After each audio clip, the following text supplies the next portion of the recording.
یہ سوال کہ الحاد کیا ہے اور اس کی حقیقت کیا ہے، اس کی ابتدا کہاں سے ہوئی، اور پھر اس میں ارتقاء ہوتے ہوئے معاصر الحاد کی حقیقت کیا ہے، اس کا پس منظر کیا ہے، کیا وجوہات ہیں، اور پھر خود مذہب کو کیا چیلنج درپیش ہے الحاد سے، اور اس وقت معاصر جو کانٹمپریری ایتھیزم ہے اس کا ٹارگٹ کون سا مذہب ہے اور کیوں ہے، یہ موضوع رہے گا اس گفتگو کا۔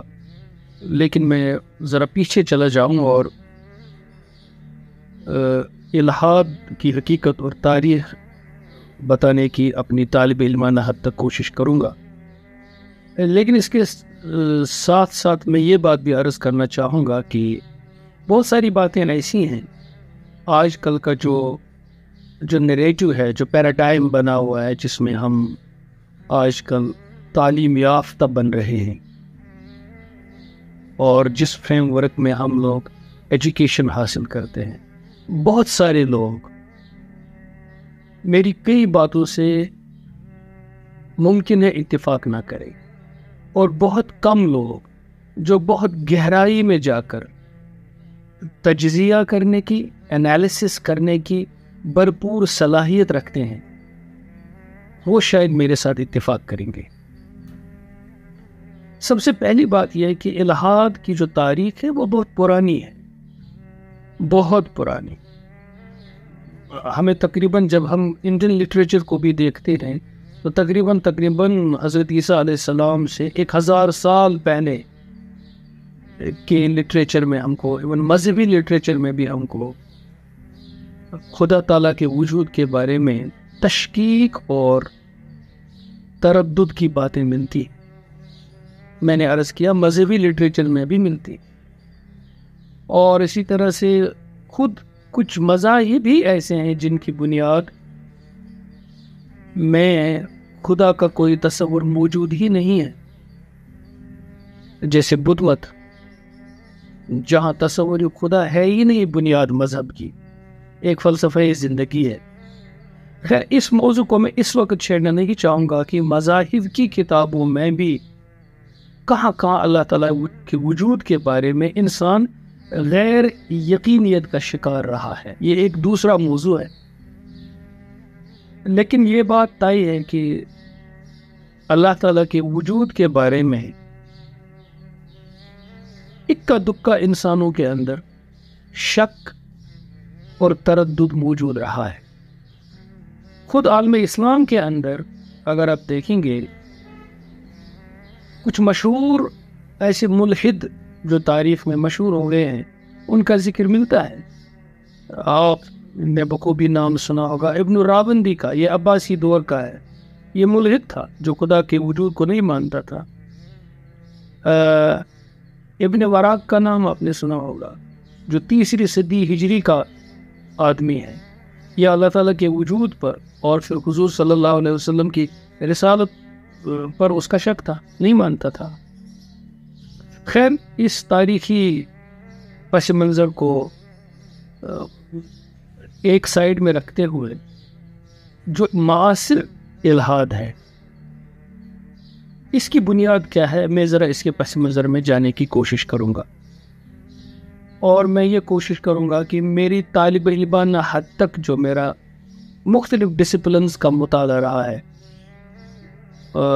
اس میں تجزیہ کرنے میں اور نتیجہ نکالنے میں، یعنی میرا جو حاصل مطالعہ رہا ہے، میں کس حد تک کامیاب رہا ہوں، آپ گفتگو سن کر کسی حد تک آپ فیصلہ کر سکتے ہیں۔ جیسے کہ میں نے ابتدا میں عرض کیا کہ اس وقت جس طرح کی ہم کو تعلیم مل رہی ہے اس میں یہ فیصلہ کرنا بڑا مشکل ہے کہ میں کہاں اور کس سطح کی باتیں کر رہا ہوں، لیکن مجھے امید ہے کہ بہت سارے لوگ ایسے موجود ہیں جو معاصر نظام تعلیم پر بھی ایک تنقیدی نگاہ رکھتے ہیں اور گہرائی سے وہ تبصرہ کرنے کی صلاحیت رکھتے ہیں، تجزیہ کرنے کی صلاحیت رکھتے ہیں۔ میری بات یہاں سے شروع ہوتی ہے کہ چونکہ اس وقت جو ہے کنٹمپریری جو سویلائزیشن ہے، اس پر جو غلبہ ہے وہ مغربی افکار کا ہے، میں یہ بات وثوق کے ساتھ کہتا ہوں کہ جب ہم مغربی تہذیب پر، تمدن پر تنقیدی تبصرہ کرتے ہیں، کرٹیکل انالیسس کرتے ہیں، تجزیہ کرتے ہیں، تو ہمارے بہت سارے دوست اور پڑھے لکھے نوجوان ایک دم وہ اسے یہ سمجھتے ہیں کہ جیسے ایک خاص مذہبی طبقہ ویسٹ کی ترقی اور علوم سے شاکی ہے اور اس کو برداشت نہیں کر پاتا ہے، یا اس چیلنج کا سامنا کر نہیں پاتا ہے، تو پھر بیشنگ پہ اتر آتا ہے۔ بات ایسی نہیں ہے۔ موجودہ تہذیب کے بہت سارے پہلو ہیں جن کو نظر میں رکھنا بہت ضروری ہے۔ مغربی جو استعلا ہوا یا جو لیڈرشپ اس وقت سارے میدانوں میں موجود ہے، یہ پولیٹیکل میدان ہو، اکنامک میدان ہو، یا افکار کا میدان ہو، علوم کا میدان ہو، اس میں آپ دیکھیں گے کہ بہت ساری اچھی چیزیں، مثبت چیزیں دنیا کو ملی، اور اس کا اعتراف نہ کرنا خود اپنی جہالت کا اعلان کرنا ہے۔ ان چیزوں کا اعتراف کرتے ہوئے جن چیزوں سے موجودہ تہذیب سے، جن چیزوں کے حوالے سے موجودہ دور میں انسان کو بہت زیادہ نقصان اٹھانا پڑا، ان میں یہ چیز بھی ہے جس کا میں بھی ذکر کر رہا ہوں۔ لیکن اس کی بھی ایک بہت ہی افسوسناک تاریخ ہے۔ وہ اس طرح ہے کہ خود مغرب کے اندر الہادی فکر کے شروع ہونے اور پنپنے کا بہت سارا جو اس کی ذمہ داری ہے وہ مذہب یا مذہب کے ذمہ داروں کے کندھوں پر پڑتی ہے۔ ہوا یہ کہ خود مغرب کے اندر مذہب کے اوپر اپنا ایک گرفت رکھنے والے لوگ، انہوں نے انسانی سوچوں پر بھی گرفت کو اپنا حق سمجھا۔ حضرت عیسیٰ علیہ السلام اللہ تعالیٰ کے سچے پیغمبر تھے، رسول تھے۔ وہ جو پیغام لے آئے تھے، وہ سابقہ انبیاء جن کو ہم ببلیکل پروفیٹس بولتے ہیں، جو بنی اسرائیل کے انبیاء تھے، انہی کی تعلیمات کو حضرت عیسیٰ علیہ السلام از سر نو ان کی تجدید کرنے تشریف لائے تھے اللہ تعالیٰ کی طرف سے، اور انہوں نے جو سادہ تعلیمات بیان کی، اور اس میں حضرت عیسیٰ علیہ السلام نے صاف یہ بیان فرمایا تھا لوگوں سے کہ میں موسیٰ علیہ السلام کی شریعت میں سے ایک نقطہ بھی تبدیل کرنے نہیں آیا ہوں، میں شریعت موسوی کی طرف تم کو از سر نو دعوت دینے آیا ہوں، اور وہی زندگی گزارنے کی تم کو دعوت دیتا ہوں، وہی عقیدہ اور عمل اختیار کرنے کی تم کو دعوت دیتا ہوں جو لے کر کے میرے سے پہلے انبیاء علیہ السلام، خصوصاً حضرت ابراہیم علیہ السلام سے لے کر حضرت موسیٰ علیہ السلام تک کے انبیاء آئے تھے، وہ لے کر اسی کی طرف تم کو میں دعوت دیتا ہوں۔ لیکن خود اس مذہب کی تاریخ میں ہم یہ دیکھتے ہیں کہ بہت کم عرصے میں، 100 سال نہیں ہوا تھا، اس سے پہلے ہی نصف صدی گزرنے کے ساتھ ساتھ ہی اس مذہب کے اندر بزور تبدیلیاں داخل کر دی گئی، یہاں تک کہ حضرت عیسیٰ علیہ السلام کا لایا ہوا صاف توحیدی عقیدہ اس کو بدل دیا گیا، اور پھر جو ماڈرن یہ مذہب جو انسانوں کو ملا وہ یکسر اس مذہب سے مختلف تھا جو حضرت عیسیٰ علیہ السلام لے کر آئے تھے۔ پھر اس مذہب کو جب یورپ میں آہستہ آہستہ تبدیلی آنے کے آثار نمایاں ہوئے، لیکن ابھی تاریک دور چل رہا تھا یورپ میں۔ اس وقت جب ہم ڈارک ایجز کی یا تاریک دور کی بات کرتے ہیں تو یورپ کی تاریخ میں یہ وہ دور ہے جو دور مذہب کے غلبے کا دور مانا جاتا ہے، عیسائیت کے غلبے کا دور مانا جاتا ہے۔ تاریخ یہ ہے، یورپین مفکرین کی یہ باتیں ہیں جو میں آپ کے سامنے عرض کر رہا ہوں۔ جدید جو مفکرین ہیں جن کی سوچ اور فکر سے اس وقت یورپ کی فکر تشکیل پا چکی ہے، مغربی فکر جو ہے، جن مفکرین کی سوچ پر اور تحقیقات پر اس کی بنیاد ہے، یہ ان کا دعویٰ ہے، ان کا ماننا ہے کہ جو ڈارک ایجز ہیں، تاریک دور جو یورپ کی تاریخ میں گزرا ہے، یہ مذہبی دور تھا وہاں، اور اس مذہبی دور میں سب سے بڑی جو چیز تھی کہ مذہب پر جن لوگوں کی اجارہ داری تھی، جس کو کلرجی کہا جاتا ہے، اور چرچ پر جن کا قبضہ تھا، ان کا قبضہ زمینوں پر ہی نہیں تھا، مملکت پر ہی نہیں تھا، سیاست میں ان کا اثر و نفوذ اتنا ہی نہیں تھا، بلکہ چونکہ مذہب کا غلبہ بہت زیادہ تھا، اس لیے عام انسان کی سوچ اور فکر پر بھی اس کا غلبہ تھا۔ مذہب کی تاریخ میں سب سے بڑا یہ خطرناک فیز ہوتا ہے جب مذہب پر اجارہ داری جمانے والے لوگوں کی آزاد فکروں پر پہرے ڈالنا شروع کر دیتے ہیں۔ جس بھی مذہب کے ساتھ ایسا ہوتا ہے، اس مذہب کو بہت بڑے خطرناک نتائج کا سامنا کرنا پڑتا ہے۔ حالانکہ خود مذہب اس چیز کو روا اور جائز مانتا ہے، روا رکھنا مانتا ہے یا نہیں، لیکن اس مذہب پر اس وقت اجارہ داری جمانے والے لوگ اس کو جسٹیفائی کرتے ہوتے ہیں۔ یہ اس مذہب کی تاریخ میں خود اس مذہب کے اندر سے آزاد فکر رکھنے والے لوگوں کا بدزن ہونے کا بہت بڑا سبب بن جاتا ہے۔ یورپ کی تاریخ میں جو مذہب کو جس سب سے بڑے چیلنج کا سامنا کرنا پڑا، وہ پہلا یہ اندرونی تھا، انٹرنل چیلنج تھا۔ اور انٹرنل چیلنج کیا ہوتا ہے؟ انٹرنل چیلنج یہ ہوتا ہے کہ خود مذہب جن وسعتوں کا عامل ہوتا ہے، اور خود مذہب کے اندر جو وسعتیں انسانوں کو سوچنے کی دی جاتی ہیں، ان وسعتوں کو مذہب پر اجارہ رکھنے والا طبقہ خطرہ سمجھتا ہے۔ یا تو وہ اپنی سپریمیسی کے لیے اس کو خطرہ سمجھتا ہے، اور پیش اس طرح کرتا ہے کہ اسے مذہب کو خطرہ ہے۔ یہ ایک بہت بڑی خطرناک صورتحال ہوتی ہے مذاہب کی تاریخ میں۔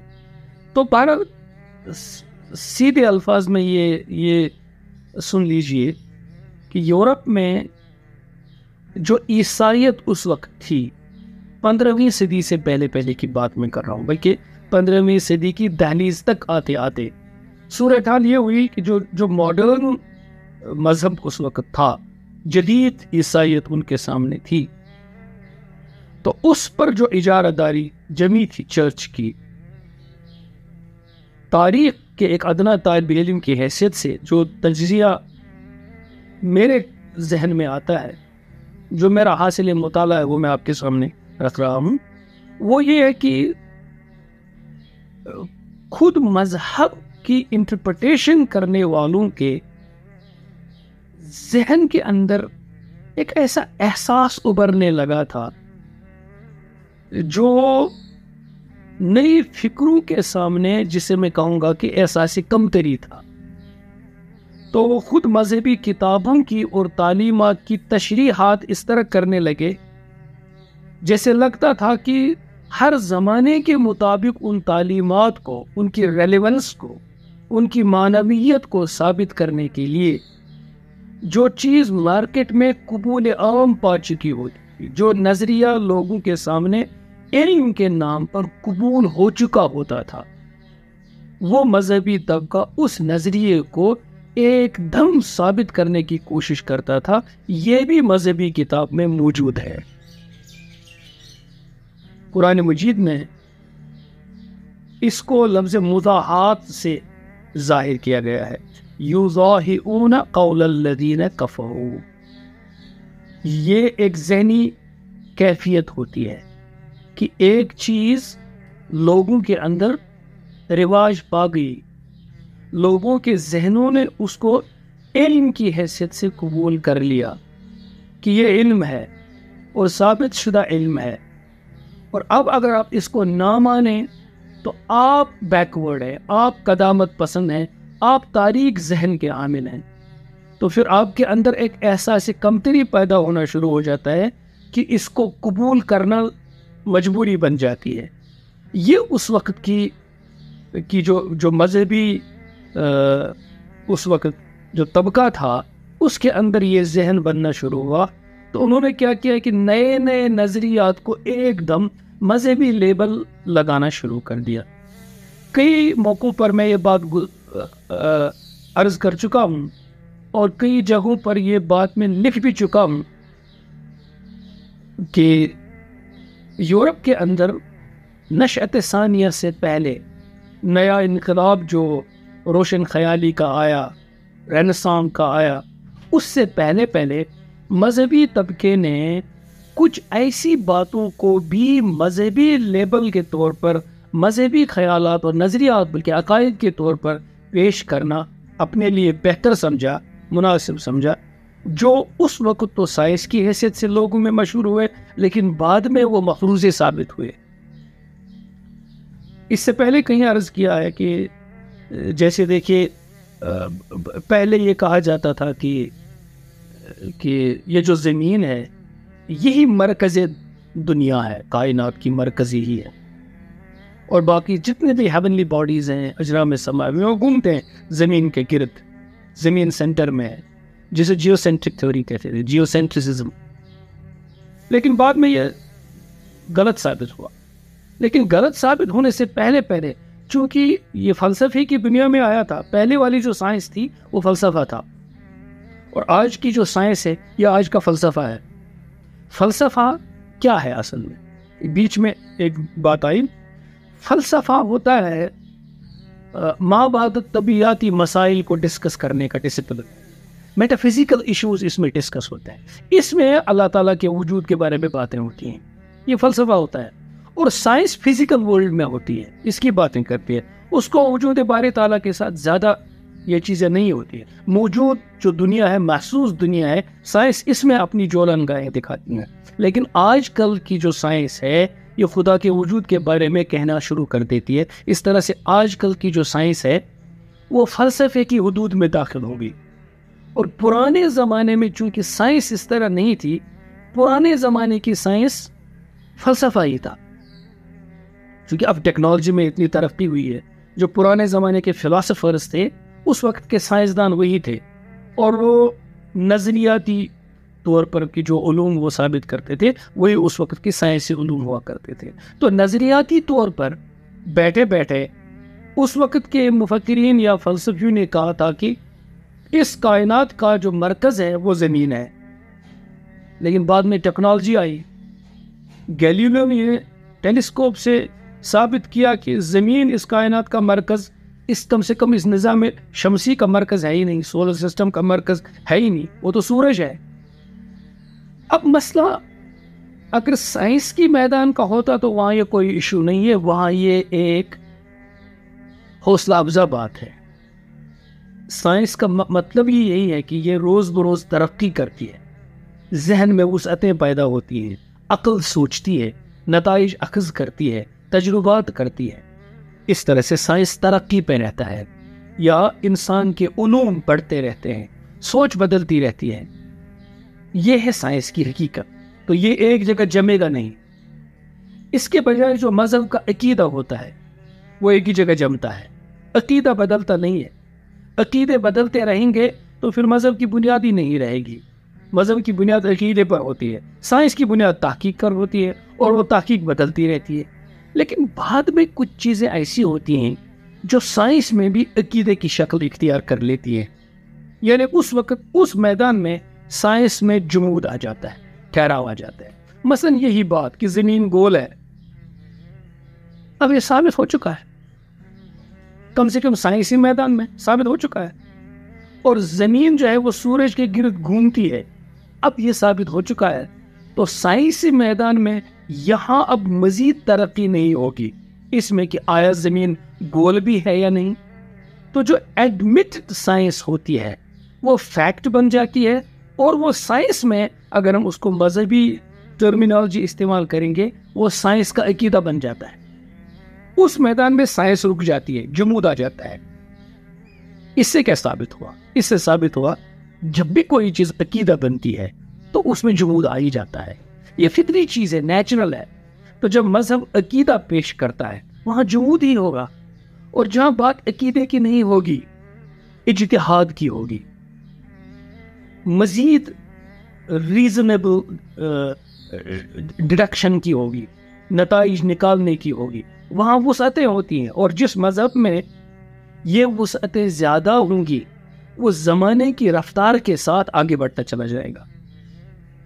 تو اب دیکھیے زمین سینٹر میں ہے اور کائنات اس کے گرد گھومتی ہے، اسے جب مذہب کی کتاب سے ثابت کرنے کی کوشش کی گئی تو یہ مذہب کا عقیدہ بن گیا، مذہب میں تو یہ عقیدہ ہو گیا، اور سائنس میں تو یہ ابھی تحقیق کا میدان تھا۔ جب زیادہ نظر کھل گئی ٹیکنالوجی کی مدد سے تو دیکھا گیا کہ زمین سورج کے گرد گھومتی ہے، تو پہلا جو مفروضہ تھا سائنس میں تو بس ایک ہائپوتھیسس تھی، لیکن مذہبی عقیدے کے خلاف یہ دوسری بات ہو گئی۔ تو اس طرح یہ ایک مثال سمجھ لیجئے، اس طرح نئے نئے جتنے بھی سائنسدان پیدا ہوئے یورپ میں، ان کو سب سے بڑا جو چیلنج ہوا وہ مذہبی طبقے کی طرف سے ان کی مخالفت ہونا شروع ہو گئی۔ یہ نہیں کہ یہ سائنس بولتے ہیں، مخالفت شروع ہو گئی کہ بھئی یہ بلاسفیمی کرتے ہیں، یہ مذہب کے خلاف بولتے ہیں۔ کس مذہب کے خلاف؟ جو مذہب خود ان کے ذہنوں کی اختراع تھی، جو مذہب نہیں تھا انہوں نے اس کو مذہب کے دائرے میں لایا تھا۔ تو یہ بہت بڑا چیلنج ہوتا ہے۔ مذہب جس چیز کو مذہب نہیں کہتا، مذہب کے انٹرپریٹیشن کرنے والے اس کو مذہب بنائیں گے، اور پھر جب وہ کسی تحقیق سے غلط ثابت ہو جائے گا تو پھر غلط ثابت کرنے والے مفکرین کو، سائنسدانوں کو، سوچ رکھنے والوں کو کہا جائے گا کہ یہ مذہب کے خلاف ہیں، اب ان کو سزا دینی ہے۔ اس سزا دینے کے لیے یورپ میں جو بدنام زمانہ انسٹیٹیوشن قائم ہوا، جس کو بولتے ہیں انکوزیشن، ایک ادارہ قائم ہوا جس میں سائنسدانوں کو ٹارچر کیا گیا، پرسیکیوٹ کیا گیا۔ نتیجہ یہ نکلا کہ یورپ میں آزاد سوچ ڈسکریج ہوئی، پابندیاں لگی۔ میری یہ گفتگو سنتے ہوئے غالب گمان ہے اس بات کا کہ میری یہ بات سننے والے بہت سارے دوست احباب یہ ضرور سوچ رہے ہوں گے کہ کہیں ایسا خود مسلمانوں کی دنیا میں آج تو نہیں ہو رہا ہے۔ اس کا جواب میں آگے دوں گا۔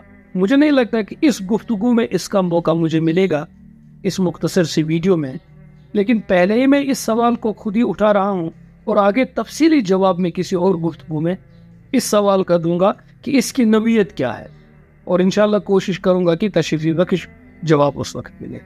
اس وقت جو گفتگو میری نظر میں ہے وہ یہ کہ اب اس طرح کیا ہوا، یورپ کے اندر آزاد فکر سوچ رکھنے والے خود مذہب کے اندر، ابھی میں آزاد فکری کی بات نہیں کر رہا ہوں، کائنات پر غور و فکر کرنے والے لوگ، سائنسی علوم میں ترقی کرنے والے لوگ ڈسکریج ہوئے، پست ہمت ہوئے، اور وہ وہاں سے نکلنا شروع ہو گئے۔ یہ تو ہوا اس میدان میں، اور خود مذہب کے اندر ایک اور انقلاب آیا، وہ یہ کہ مذہبی تعلیمات کی انٹرپریٹیشن کو نئے سرے سے یعنی ری انٹرپریٹ کرنے کا جو دروازہ کھلا وہ اس مذہب کے اندر کھلا، جیسے مارٹن لوتھر کنگ جونیئر کی طرف سے ہوا، پروٹسٹنٹ جو تحریک چلی کیتھولکس کے خلاف، تو دو سطحوں پر مذہب کا یورپ میں چلنا شروع ہوا۔ اندر سے پروٹسٹنٹس پیدا ہو گئے اور باہر سے فکری طور پر سائنسدان اس کے مخالف ہونے لگے، تو ایک بہت بڑا ٹینشن پیدا ہوا، ایک کرائسس ہوا خود یورپ کے مذہب کے اندر۔ اس نے کیا کیا؟ اس نے یہ کیا کہ اندر سے مذہب نئی نئی تعبیرات کا سبجیکٹ بن گیا، اور باہر سے وہ لوگ اس وقت کی جو بہت ہی روشن دنیا تھی علم کے اعتبار سے، یہ آپ لوگوں کی خدمت میں یہ عرض کروں کہ یہ اب سب لوگ یہ بات مان چکے ہیں کہ یورپ کے پاس جو اس وقت علمی سرمایہ ہے اور سائنسی علوم ہے، یہ خود یورپ کی محنت اور وہاں کے مفکرین اور سائنسدانوں کی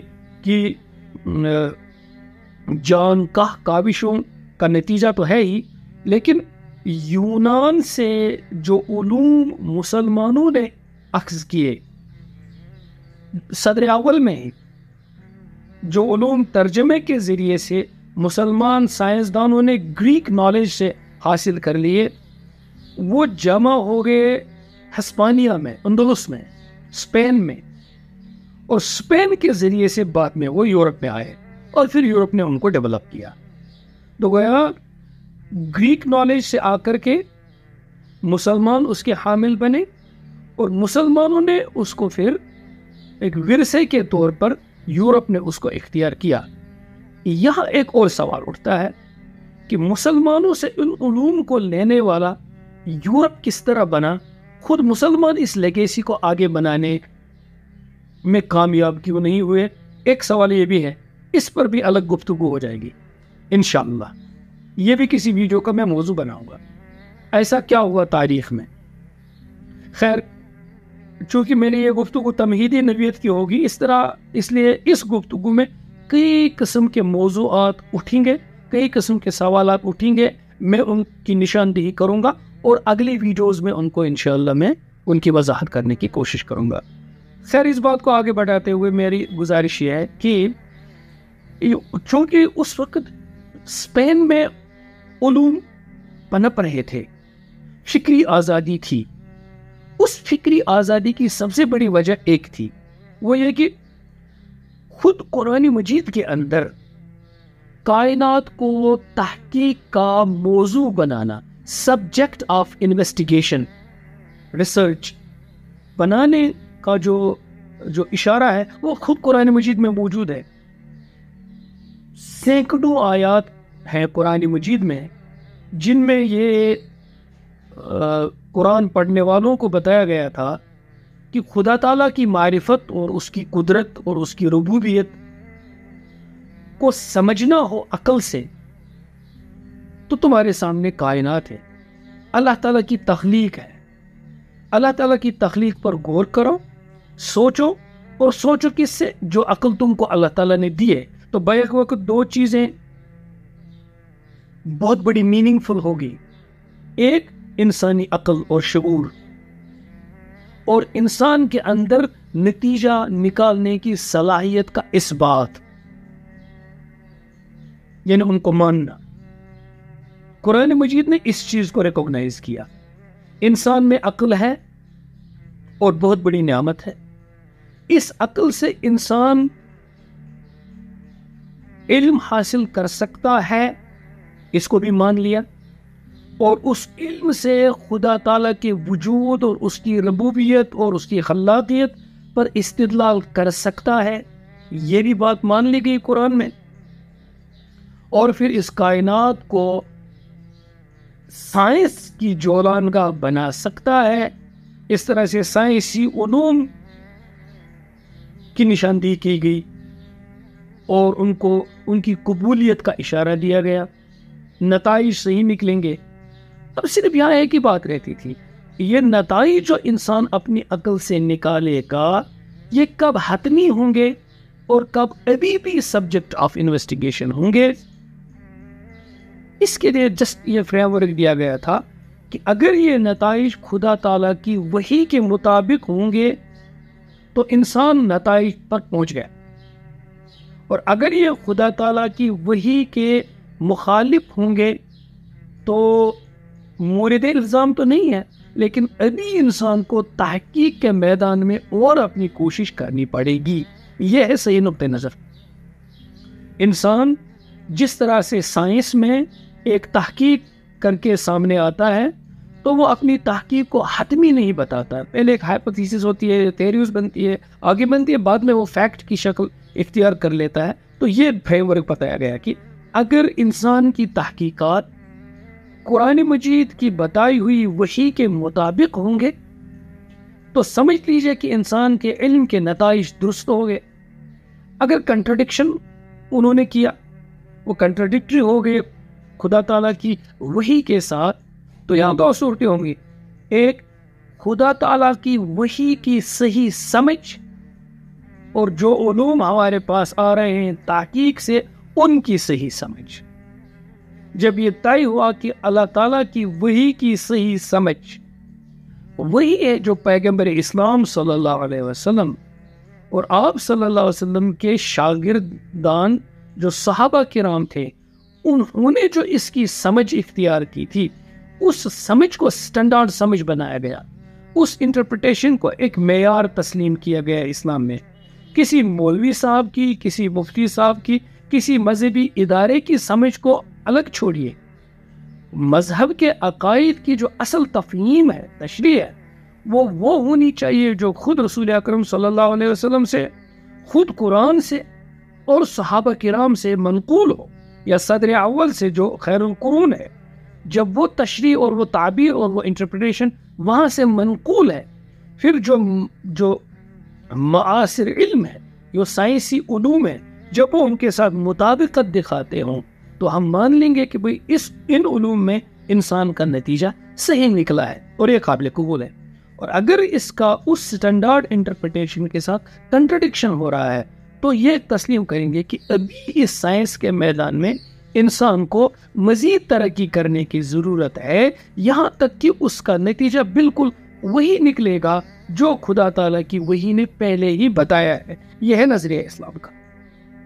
اس کے بارے میں جتنی بھی گفتگو ہو سکتی ہیں، لیکن اسلام کا یہ نظریہ یہاں تک ہے۔ تو اس نظریے کے تحت کائنات پہ تحقیق کی گئی، تسخیر کرنے کی کوشش کی گئی، اور پہلا جو اس میں جو آبجیکٹو تھا وہ یہ تھا کہ معرفت خدا بندی کو حاصل کیا جائے، جس پر کئی آیتیں سامنے تھی مسلمان مفکرین کی، سائنسدانوں کی۔ اور اس کے بعد یہ علوم جب وہاں سے بھاگ کر، ایک وجہ یہ ہے کہ یورپ کے اندر سائنسدانوں کی، مفکرین کی، آزاد فکریں رکھنے والے لوگوں کی پذیرائی نہیں ہوئی، تو وہ پھر مسلمان ملکوں میں، خصوصاً اندلس میں چلے گئے، وہاں سے وہ علوم حاصل کر لیے، اور جب وہ واپس آ گئے یورپ تو کیا ہوا؟ ایک بہت بڑا انقلاب ان کے ذریعے سے آیا۔ یہاں سے یہ سمجھ لیجئے کہ یہ ایک زبردست ٹرننگ پوائنٹ بنا پوری یورپ کی تاریخ میں۔ یہ انقلاب آیا towards the termination of 18th century، 1789 میں، 1789 میں یہ انقلاب آیا، 1799 میں یہ انقلاب آیا کہ فرینچ ریولوشن آیا، انقلابی فرانس۔ انقلابی فرانس کی بنیاد ہی یہ بنی، سائنسی علوم میں ترقی، انسانی عقل کی اہمیت، عقلی علوم کی وقت، سگنیفیکنس، اور مذہب کے خلاف ایک رخ اختیار کیا گیا۔ چونکہ مذہب اسی ترقی کے خلاف تھا، اس لیے انقلابی فرانس اپنی روح کے اعتبار سے مخالف مذہب تھا۔ مخالف کس مذہب کے؟ اصولی طور پر یہاں مذہب ایک خاص پیرائے میں استعمال کر رہا ہوں، وہ اس وقت ان نظریات کے مخالف تھا جن نظریات کو مذہب کے طور پر پیش کیا جاتا تھا، اور وہ انسان کی سوچ پر تالے چڑھانے کا جو روادار تھی، وہ سوچ مانتی تھی کہ انسانی سوچ اتنے آگے نہیں جا سکتی ہے کہ وہ مذہب کے نام پر اختیار کیے گئے غیر مذہبی نظریات کو غلط ثابت کرے۔ یہ مختصر سی تاریخ ہے۔ یہاں سے یورپ کے اندر آنے والی ترقی کا رخ مذہب کے خلاف ہو گیا۔ تو بس ایک طرح کا یہ علم کے میدان میں ایک سلوگن بن گیا کہ there is a perennial tussle between science and religion۔ یہ ابتدا سے ہی ہے، سائنس اور مذہب کی آپس میں جنگ ہے، حالانکہ حقیقت ایسا نہیں۔ میں ایک طالب علم کی حیثیت سے یہ کہہ سکتا ہوں کہ مذہب اترا ہی ہے عقل پر۔ اگر آپ اسلامی شریعت کے بارے میں بھی یہ معلوم کر لیں گے تو آپ کو یہ معلوم ہوگا کہ اسلام میں جو شریعت کے احکام ہیں وہ کن کے لیے ہیں۔ اس میں جو سب سے بڑی بنیادی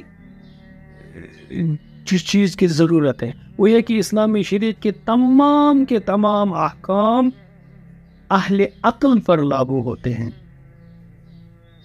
بنیادی چیز ان میں عقل ہونی چاہیے۔ اس لیے مجنون دیوانہ آدمی ہو اس پر شریعت کا کوئی حکم لاگو ہوتا ہی نہیں ہے. تو شریعت ساری کی ساری اتری ہے عقل والوں کے لیے، اولو الالباب کے لیے، اہل عقل کے لیے اترے ہیں. اس طرح سے عقل کی اتنی بڑی اہمیت ہے. تو خیر یہ کسی اور گفتگو کا موضوع بن سکتا ہے.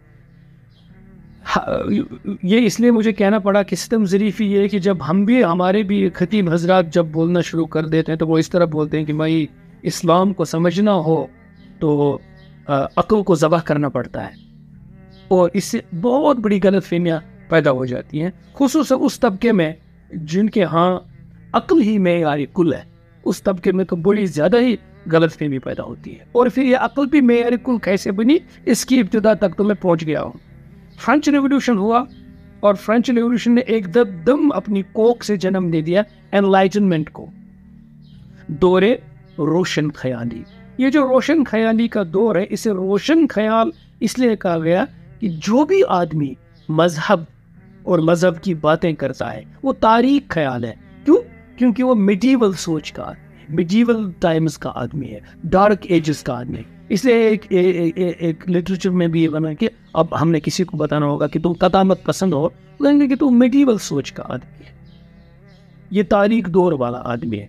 بس ایک ایسی فضا بن گئی کہ مذہب، اور چونکہ مذہب کی بنیاد عقیدہ خدا پر ہے، خدا کے وجود کے عقیدے پر ہے، اس لیے خدا کو ماننا، مذہب کی بات کرنا، یہ سب قدامت پسندی ہو گیا، یہ سب تاریک خیالی بن گئی. اور کسی کا روشن خیال ہونا، ایک تو یہ کہ وہ جدید علوم کو تسلیم کرتا ہے، اور دوسری بات یہ کہ وہ کسی خدا کے وجود کو نہیں مانتا ہے. اس طرح سے ہم دیکھتے ہیں کہ جو الحاد ہے یہ علم کی صورت اختیار کر گیا. جو مذہبی طبقے کے سامنے جہالت کی علامت تھا، وہ پھر دور روشن خیالی میں عالم اور عاقل اور سمجھدار ہونے کی علامت بن گیا. تو ایک فیشن آف لائف بن گیا یہ. پھر اس کے بعد ہم دیکھتے ہیں کہ یہاں سے یورپ کے اندر جو معاشرے کی، تمدن کی بنیاد پڑتی ہے وہ مادیت پر پڑتی ہے. یہاں سے میٹیریلزم آگے شروع پڑتا ہے. مذہب کے خلاف مادیت ہے. دو ہی مارکے ہیں، ایک طرف ایمان ہے، ایک طرف مادیت ہے. اور ایمان ایک ایسی انٹرپریٹیشن کائنات کی کرتا ہے، سپر نیچرل انٹرپریٹیشن کرتا ہے، سپریچول انٹرپریٹیشن کرتا ہے کہ اس کائنات کے پرے ایک حقیقت ہے، اور اس کائنات کا ایک خالق ہے، خلاق ہے، خدا ہے، گاڈ ہے، اللہ ہے. کوئی لفظ بھی بول دیجئے، خالق کہیے. اس کائنات کا ایک خالق ہے، اس خالق نے اس کائنات کو بنایا ہے. اس لیے اس پوری کائنات کی ایسنس کو، اس کی روح کو سمجھنے کے لیے جو اس کے الٹیمیٹ کوسچنز ہیں، ان کا جواب ڈھونڈنے کے لیے جو ریفرنس پوائنٹ ہے وہ ہے اس خدا کے وجود کو تسلیم کرنا. ایک انٹرپریٹیشن یہ جو مذہب ایمان ہے. اور پھر جو میٹیریلزم کی انٹرپریٹیشن ہے وہ ہے کہ بھئی یہ کائنات خود بنی ہے، کسی کے بنانے سے بنی نہیں ہے. اور اس کی میٹیریلسٹک انٹرپریٹیشن ہوتی ہے، یعنی اس کا جو آپ اس کے وجود کے جو دلائل ہیں وہ اس کائنات سے تم ڈھونڈو، تم کو اسی کائنات سے یہ ساری چیزیں ملیں گی. اس کائنات کے باہر کسی حقیقت کا کوئی وجود نہیں ہے. یہ مادی انٹرپریٹیشن ہے کائنات. تو بالکل ایک دوسرے کے مخالف. ایک انٹرپریٹیشن وجود خدا کو مانتے ہوئے آگے بڑھتی ہے، اور ایک انٹرپریٹیشن کسی بھی خدا کے، خالق کے ہونے کو سرے سے مسترد کرتے ہوئے آگے بڑھتی ہے.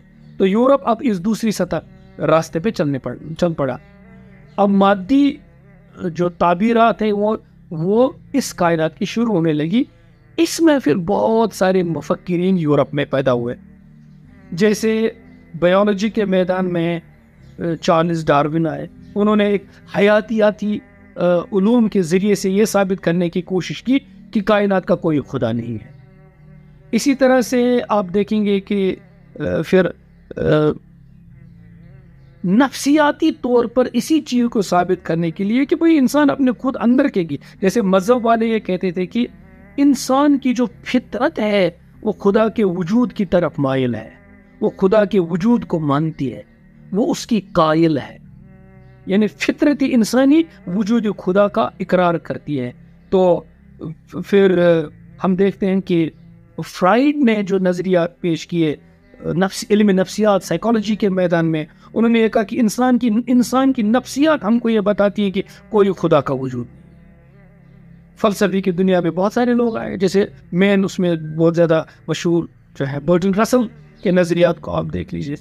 اسی طرح آپ پھر اقتصادی طور پر، چونکہ اقتصادیات اکانومی کسی بھی سسٹم کی بیک بون ہوتی ہے، تو اس میں ہم دیکھتے ہیں کارل مارکس نے اکنامک انٹرپریٹیشن کی، تو یہ حیاتیاتی انٹرپریٹیشن، یہ نفسیاتی انٹرپریٹیشن، یہ فلسفیانہ تجزیہ، اور اسی طرح سے پھر وہ اقتصادی طور پر ایک نظام کو اس پر قائم کرنا، اس طرح کے جو اساتین اور مفکر یورپ میں پیدا ہوئے، تو یورپ کا پورا سسٹم مادی نظریات پر استوار ہوا اور پھر تعلیمی نظام بنا، جس تعلیمی نظام میں سرے سے ہی کسی خدا کے وجود کا تذکرہ ہی ختم ہو گیا۔ اور آپ جانتے ہیں جب کسی بات کا تذکرہ نہ ہو تو وہ بات خود بخود ختم ہو جاتی ہے، اور یہ تعلیمی نظام پوری دنیا پر چھایا۔ 3 چیزوں کی وجہ سے پھر یہ فکر پوری دنیا پر غالب آ گئی۔ 3 چیزیں بس، اس میں ایک تھا، چونکہ اب یہ ایک ستم ظریفی ہے، ان مفکرین نے مادی نظام جو قائم ہوا، ایک سیاسی نظام قائم ہوا، پھر اس سیاسی نظام کے زیر سایہ بہت بڑی بات میں عرض کرنے جا رہا ہوں، تحقیق کے میدان میں فیک ریسرچز کو پروجیکٹ کیا گیا، جعلی علوم کو علم کے نام پر رائج کیا گیا۔ ممکن ہے اس پر بھی میں الگ ایک گفتگو عرض کروں گا کہ کس طرح سے کہاں سائنس اور علم کے نام پر جعلی اور فیک نالج کا نام دیا گیا، اور بعد میں لوگوں نے، خود مفکرین نے، خود یورپ کے اندر سائنسدانوں نے ثابت کیا کہ یہ سب جعلی تھا۔ تو 3 چیزوں نے اصل میں یہ نقصان کیا، ایک جعلی علوم پیش کیے گئے، اور اس کے ساتھ یعنی جسے آپ کہیں گے نا فیک نالج، جیسے میں نے کہا، اور اسی طرح سے معاشی دباؤ ڈالا گیا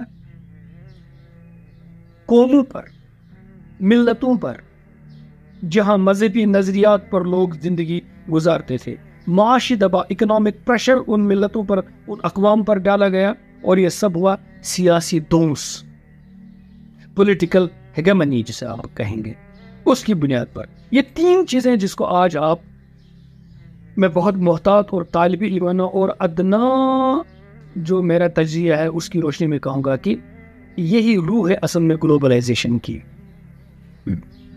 علوم، اسے جعلی کہیے یا کیا کہیے، وہ سب ملی جلی چیزیں ہیں، اور پولیٹیکل ہیگمنی اور اکنامک پریشر، ان 3 چیزوں سے دنیا میں گلوبلائزیشن کا جو یہ ہے، اس کے اور بھی پہلو ہو سکتے ہیں گلوبلائزیشن کے، پازیٹو، نیگیٹو، یہ سب، لیکن یہ چیزیں ہیں۔ اس ذریعے سے الحاد کو دنیا میں پھیلایا گیا تاکہ پوری دنیا کے اندر معاشرے کی تشکیل خدا کے وجود کو مانتے ہوئے ان نظریات پر نہ ہو، بلکہ الحاد کی بنیاد پر ہو، اور انسانوں کی سوچ ہی اس طرح بنے کہ وہ خود یہ سمجھنے لگیں کہ خدا کے وجود کو ماننا خلاف علم ہے، خلاف واقع ہے، خلاف عقل ہے، اور تاریک ذہنیت ہے، قدامت پسندی ہے، پرانے زمانے کے وحشی انسان کی سوچ ہے، جو کائنات کے اندر جو بہت سارے انقلابات آتے ہیں، بہت ساری طاقتیں موجود ہیں، زلزلے آتے ہیں، سیلاب آتے ہیں، بجلیاں چمکتی ہیں اور بجلیاں گرتی ہیں، اور زمین اور آسمان کے اندر آفات سماوی اور آفات ارضی سے انسان دوچار ہوتا ہے۔ اسی خوف نے خدا کے وجود کو اس کے نفسیات کے اندر جنم دیا۔ اس طرح سے یہ بات بتائے گی تو یہ پرانا انسان تھا۔ آج کا انسان علم اور ٹیکنالوجی کی روشنی سے یہ جان گیا کہ کوئی خدا نہیں ہے۔ وہ اس کمزور انسان کی نفسیاتی ضرورت تھی خدا کے وجود کو ماننا، لیکن آج کا انسان خدا کے بغیر جی رہا ہے۔ اس طرح سے اعلان کیا گیا جسے ہم بولتے ہیں اس علم کے میدان میں ڈیتھ آف گاڈ، بھائی خدا نہیں ہے. اب ان الفاظ کو کھولنا بھی کبھی کبھی آدمی کو بہت طبیعت کے اندر شاپ گزرتا ہے. تو یہ نظام اب دنیا میں چلا، تعلیمی نظام، اسی کو علم کہا گیا. اب بچے پڑھتے ہیں، اسکولوں میں پڑھتے ہیں، کالجوں میں پڑھتے ہیں، استاد پڑھاتے ہیں، ایک سوچ بنتی ہے. 100 سال کے 200 سال کے اندر اس طرح سے انسان آہستہ آہستہ 300 سال 400 سال ہونے لگے. اب دیکھیے 16 سینچری رینیسانس کی ایج ہے، اور 18 سینچری سے انلائٹنمنٹ ہوا، اور 18 سینچری کے اینڈ پہ انقلاب فرانس آیا. تو اس طرح سے آگے پھر 18ویں 19ویں 20ویں 21ویں اب چوتھی صدی وہاں سے شروع ہوئی. تو آہستہ آہستہ 4 صدیاں ایسی گزری کہ انسانوں کے ذہن سے تصور خدا کو محو کرنے کی کوشش کی گئی. اب میدان اس طرح بنا کہ 2 نظام آپس میں، جیسے سمجھو وہ ڈیگرز ڈران پوزیشن ہو گئی، آپس میں کھڑے ہیں. ایک طرف سے خدا کے وجود کا ماننے والا مذہب جس کے پاس کوئی طاقت نہیں، اور ایک طرح سے خدا کے وجود کا انکار کرنے والا نیا نظام جس کے پاس سیاسی طاقت بھی ہے، اقتصادی طاقت بھی ہے، اور علم کے نام پر سارے قسم کے علوم ہیں، اصلی بھی اور جعلی بھی، اور پھر ایک نظام تعلیم ہے. یہ پوری طاقت کے ساتھ سامنے ہے. اس میں جہاں میں بات ختم کرنا چاہتا ہوں ابھی، اس میں جب مذہب کے ساتھ ٹکراؤ ہوا تو دنیا کے جتنے بھی مذہبی جو ٹریڈیشنز ہیں، روایات ہیں، ان میں کس طرح کا خدا کا تصور موجود تھا وہ بخارات کی طرح ہوا میں تحلیل ہو گیا، اور کانٹمپریری سویلائزیشن غالب آ گئی. لیکن ایک مذہب جس میں خدا کا تصور اس انداز سے شامل ہے، خالص توحید پر اس طرح سے ہے بنیاد، اور وہ اسلام ہے کہ جو اس کے سامنے کھڑا ہے، نظریاتی طور پر کھڑا ہے اس کے سامنے کہ وجود خدا کے بارے میں اس کے پاس وہ دلائل موجود ہیں جو عقلی میدان میں بھی کم نہیں ہے، سائنسی علوم کے سامنے بھی ہار نہیں مانتے، یعنی abreast with times ہیں، قیامت تک آنے والی جتنی تحقیقات ہوں گی ان کے ساتھ چلتی ہیں. اور دوسری طرف سے اس مذہب کی روح یہ ہے کہ وہ سائنس کی ترقی کو گلے لگاتا ہے. ستم ظریفی یہ ہے کہ ایک ایسا ماحول بنا ہوا ہے کہ جیسے کہ مسلمان کسی بھی سائنسی تحقیق سے اور علم کی ترقی سے اتنے خائف ہیں کہ جیسے کہ جتنا سائنس ترقی کرتا چلا جائے گا مسلمانوں کا مذہب اتنا ہی کمزور ہوتا چلا جائے گا. حالانکہ حقیقت ایسی نہیں ہے. ایک گفتگو جاری رہے گی، صرف اس گفتگو کا صرف ایک مقصد یہ ہوگا، یہ اکیڈمک نیچر کی ہے، یہ طالب علموں کے سامنے علم کا ایک اور پہلو بیان کرنے کی ایک صحیح ہے، ایک کوشش ہے، اور یہ خالص اکیڈمک نیچر کی گفتگو ہوگی. انشاءاللہ اگر موقع ملا، اللہ نے چاہا تو مزید ویڈیوز میں اس طرح کی طالب علمانہ گزارشیں کروں گا.